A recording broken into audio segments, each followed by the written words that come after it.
हमारा काम है ये। लेकिन सर आपकी इंतजामिया नायल है, ये नायल है। बर्फ आई है ऑटो की छत से। असिस्टेंट कमिश्नर साहब आए, उन्होंने कहा जी अपने ID कार्ड दे, मैं चलान करता हूँ। ये छत से बर्फ आपने रोड आज भी उन्होंने यही काम किया। गरीब लोगों को या चैनल की वजह से गरीब रात 12 बजे क्यों चैनल से निकालते लोगों को, कार्रवाई करें ताकि हादसे से बचा जा सके। रात 12 बजे कौन सा DD आता है, कौन सा पुलिस आती है, कौन सी आती है।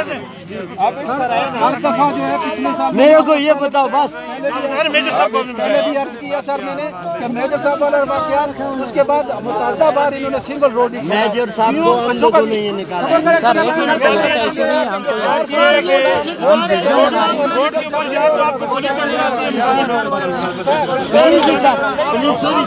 सॉरी सर प्लीज 3 घंटे बाद 3 घंटे बाद मैंने यहाँ पे वलदार है असलम वलदार है, उसको मैंने बोला नीचे कर मेरे साथ।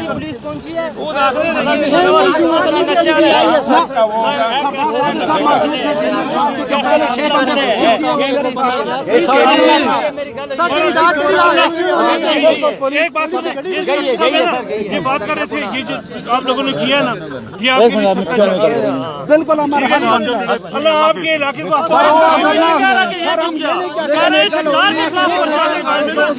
लोग आते हैं